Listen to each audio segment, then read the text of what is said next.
Eu atendi certa vez na nossa casa espírita, no atendimento fraterno, uma senhora muito sofrida. Ela havia perdido a filha há poucos dias, uma jovem de 15 anos, que passou por um processo difícil, um câncer muito agressivo, e ela estava desesperada. Ela estava buscando respostas, porque ela não entendia, como ela me disse, como que Deus permitia que a filha sofresse o que sofreu, vindo a óbito. Uma jovem boa, que nunca fez mal a ninguém, uma pessoa que, mesmo durante o seu período de doença, se manteve serena, resignada, alegre, alegrava inclusive as pessoas com quem ela convivia. E lutou muito, muito se tentou para salvar a vida dessa jovem e não teve jeito, ela veio a óbito. E ela estava muito revoltada com Deus, porque ela não entendia por que Deus tinha feito aquilo. E ela me disse que foi buscar na sua religião resposta. Ela veio à igreja, conversou com o padre, queria que ele desse uma resposta para ela. Por que Deus não fez nada? Por que Deus não auxiliou? Por que Deus não tirou aquela doença da sua filha? Por que ele tinha levado a sua filha? Apenas 15 anos. E ela disse que o padre falou para ela: minha filha, é da vontade de Deus. Deus quis assim. E ela se revoltou. Porque ela disse: como que ele quis assim? Por que ele quis assim com a minha filha? Por que ele não quis assim com o criminoso, com o malfeitor, com tanta gente ruim que existe nesse mundo?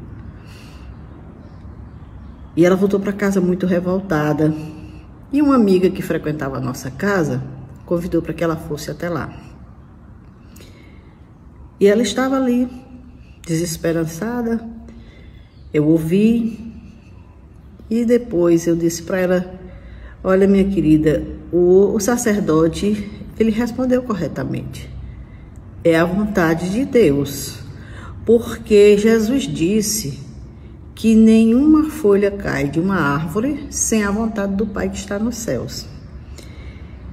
Agora, o que a gente precisa entender, e infelizmente as religiões não têm esse entendimento, é de que forma essa vontade de Deus se dá em nossas vidas.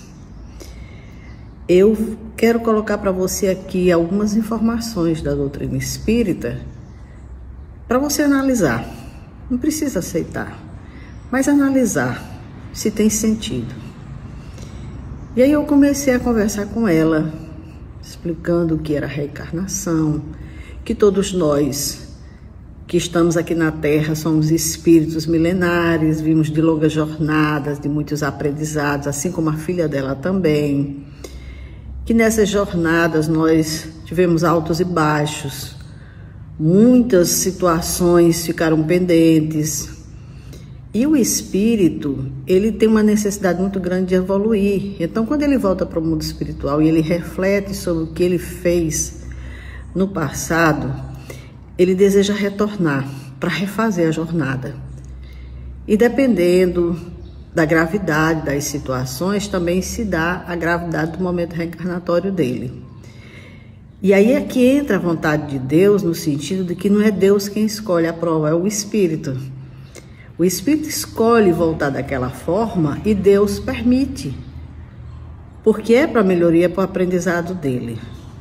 Daí você dizer que a sua filha não reclamava, que a sua filha era feliz, era alegre, parecia que nem tinha doença, justamente porque era um espírito que reconhecia que aquela era a sua cura.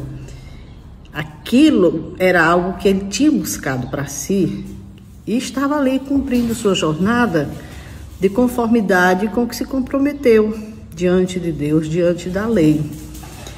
Infelizmente a gente não entende isso, mas de uma coisa ela tivesse certeza: a filha dela não estava morta. Ninguém morre, somos espíritos eternos. Ela tinha deixado aquela vestimenta que ela utilizou por um tempo aqui nesse resgate, nesse aprendizado, e tinha voltado sem essa mancha, sem esse processo que não precisava mais para uma próxima encarnação. E a possibilidade é de que no outro momento ela retornasse sim, com a sua saúde, com a sua condição de ter uma vida mais longa, porque também ter ido tão cedo pode dizer justamente de que o aprendizado dela realmente correspondeu ao compromisso e que não precisava ela ficar presa aqui na Terra por mais tempo, sofrendo, quando ela já tinha concluído essa etapa. Então, por essa razão, retornou ao mundo espiritual. Mas ela tivesse certeza de uma coisa, muito bem amparada, porque com certeza a assistência espiritual tinha sido muito grande para ela. Familiares que se encontram no mundo espiritual, familiares, avós, tios, entes queridos, estavam lá para recebê-la, para cuidar dela, e com certeza ela estava muito bem. Agora, é claro que para ela ficar 100% bem, vamos dizer assim, precisava que ela também aqui na Terra estivesse, a sua mãe. Porque o seu estado de sofrimento, de angústia, de desespero, isso repercutia muito. Ela percebia, ela sentia. E ela estava me olhando e ela disse assim: é verdade isso que você está dizendo? A minha filha está viva? Eu disse sim. A sua filha está viva no mundo espiritual, sem as dores da doença, do sofrimento, porque tudo isso aqui era na matéria. Eu percebi que o semblante dela já ia se modificando. E ela disse, e ela ouve o que eu estou dizendo, ela sente o que eu estou sentindo. Eu disse sim, sente. E de acordo com o que você diz, com o que você sente, isso beneficia ou isso a faz sofrer. Também você pode se preparar melhor para quando dormir.